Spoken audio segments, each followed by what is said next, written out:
Hi guys, me again. Let me just check it's working, yeah. So, next chapter is called Back from Winter Break. It is page 168. We are flying through this book. Despite what Tushman said, there was no clean slate when I went back to school in January. In fact, things were totally weird from the second I got to my locker in the morning.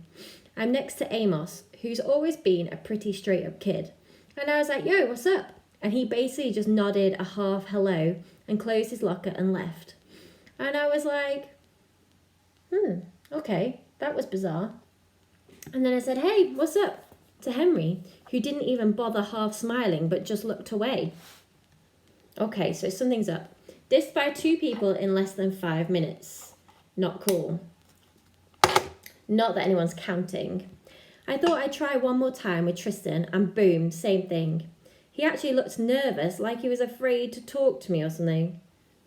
I've got a form of the plague now, is what I thought. This is Julian's payback. And that's pretty much how it went all morning. Nobody talked to me. Not true, the girls were totally normal with me. And August talked to me, of course. And actually, I have to say both Maxes said hello, which made me feel kind of bad for never ever hanging out with them in the 5 years I've been in their class. I hoped lunch would be better, but it wasn't. I sat down at my usual table with Luca and Isaiah.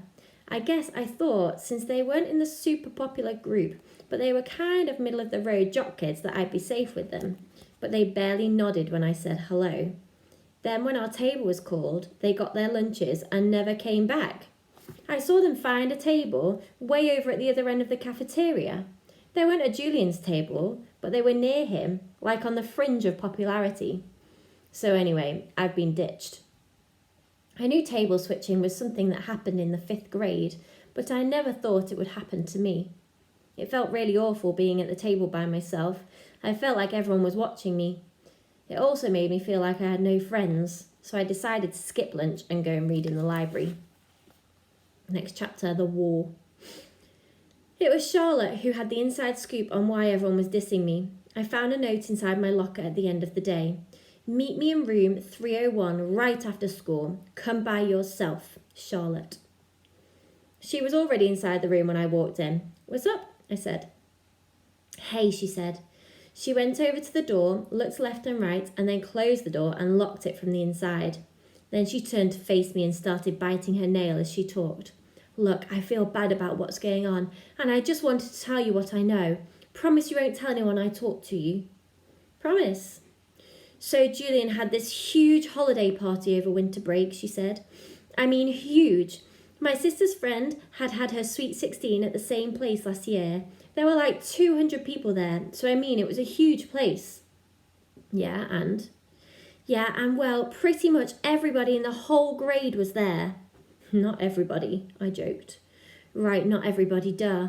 But like even parents were there, you know? Like my parents were there. You know, Julian's mom is the vice president of the school board, right? So she knows a lot of people.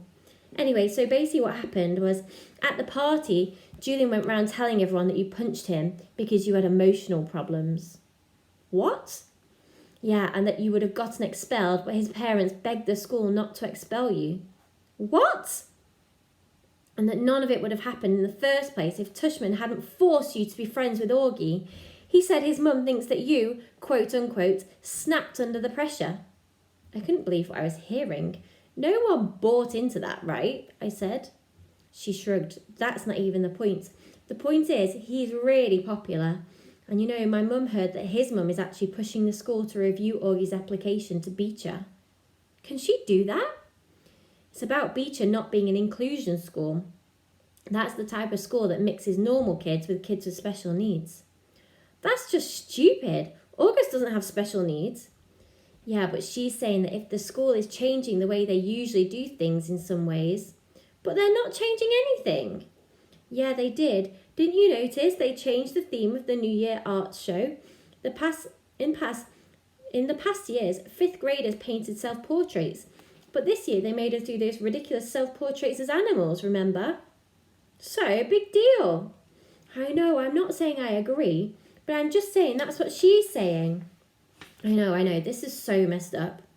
I know. Anyway, Julian said he thinks that being friends with Augie is bringing you down, and that for your own good you need to stop hanging out with him so much. And if you start losing all your old friends, it'll be like a big wake-up call. So basically, for your own good, he's now going to stop being your friend completely. Newsflash, I stopped being his friend completely first. Yeah, but he's convinced all the boys to stop being your friend for your own good. That's why nobody's talking to you. You're talking to me. Yeah, well, this is more of a boy thing, she explained. The girls are staying neutral, except Savannah's group, because they're all going out with Julian's group. But to everybody else, this really is a boy war. I nodded. She tilted her head to one side and pouted like she felt sorry for me. Is it okay that I told you all this? She said. Yeah, of course. I don't care who talks to me or not. I lied. This is all just so dumb. She nodded. Hey, does Augie know any of this? No, of course not. At least not from me. And Summer? I don't think so. Look, I'd better go. Just so you know, my mum thinks Julian's mum is a total idiot. And she said she thinks people like her are more concerned about what their kids' class pictures look like than doing the right thing. You heard about the photoshopping, right? Yeah, that was just sick. Totally, she answered, nodding. Anyway, I'd better go. I just wanted to let you know what was up and stuff. Thanks, Charlotte. I'll let you know if I hear anything else, she said. Before she went out, she looked left and right outside the door to make sure no one saw her leaving. I guess even though she was neutral, she didn't want to be seen with me. Next chapter, switching tables. The next day at lunch, stupid me, I sat down at a table with Tristan, Nino and Pablo.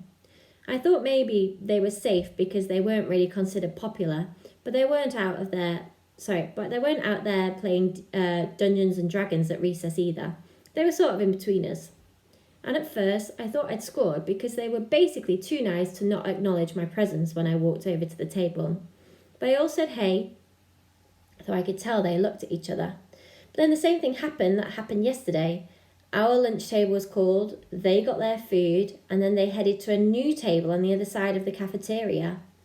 Unfortunately, Mrs. G, who was the lunch teacher that day, saw what happened and chased after them. That's not allowed, boys, she scolded them loudly. This is not that kind of school. You get right back to your table. Oh, great, like that was going to help. Before they could be forced to sit back down at a table, I got up with my tray and walked away really fast. I could hear Mrs. G call my name, but I pretended not to hear and just kept walking to the other side of the cafeteria, behind the lunch counter. Sit with us, Jack. It was Summer.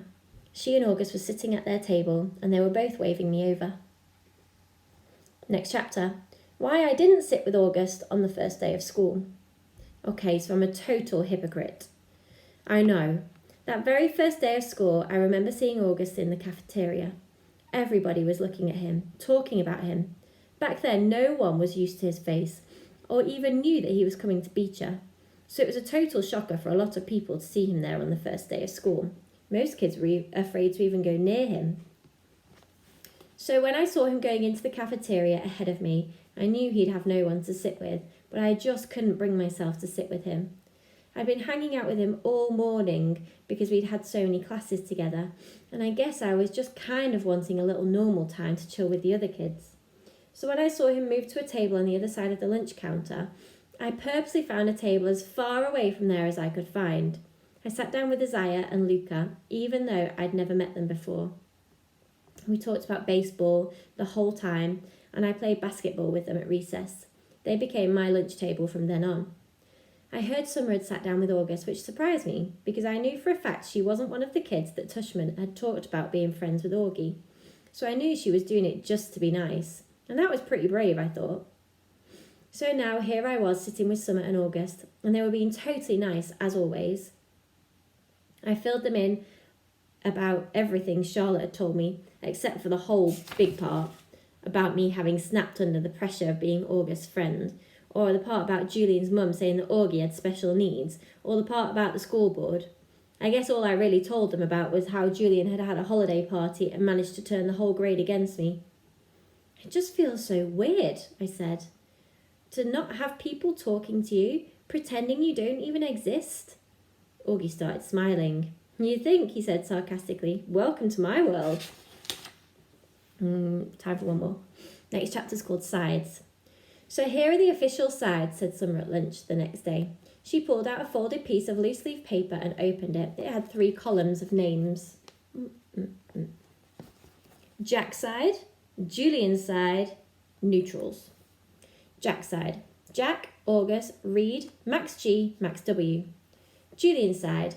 Miles, Henry, Amos, Simon, Tristan, Pablo, Nino, Isaiah, Luca, Jake, Tolan, Roman, Ben, Emmanuel, Zeke, Tommaso. Neutrals. Malik, Remo, Jose, Leif, Ram, Ivan, Russell. Where did you get this? Said Augie, looking over my shoulder as I read the list. Charlotte made it, Summer answered quickly. She gave it to me in the last lesson. She said she thought you should know who was on your side, Jack. Yeah, not many people, that's for sure, I said. Reed is, she said, and the 2 Maxes. Great, the nerds are on my side. Don't be mean, said Summer. I think Charlotte likes you, by the way. Yeah, I know. Are you going to ask her out? Are you kidding? I can't, now that everyone's acting like I have the plague. The second I said it, I realised I shouldn't have said it. There was this awkward moment of silence. I looked at Augie. It's okay, he said. I knew about that. Sorry, dude, I said. I didn't know they called it the plague, though, he said. I figured it was more like the cheese touch or something. Oh, yeah, like in Diary of a Wimpy Kid, I nodded. The plague actually sounds cooler, he joked. Like someone could catch the Black Death of ugliness. As he said this, he made air quotes. I think it's awful, said Summer, but Augie shrugged while taking a big sip from his juice box. Anyway, I'm not asking Charlotte out, I said. My mum thinks we're all too young to be dating anyway, she answered. What if Reed asked you out? I said, would you go? She could tell I was surprised. No, she said. I'm just asking, I laughed. She shook her head and smiled. Why? What do you know? Nothing, I'm just asking, I said. I actually agree with my mum, she said. I do think we're too young to be dating. I mean, I don't see what the rush is. Yeah, I agree, said August. Which is kind of a shame, you know? What with all those babes who keep throwing themselves at me and stuff. He said this in such a funny way that I think the milk I was drinking came out my nose when I laughed, which made us all totally crack up. Oh, Augie's so resilient, guys. What a good kid.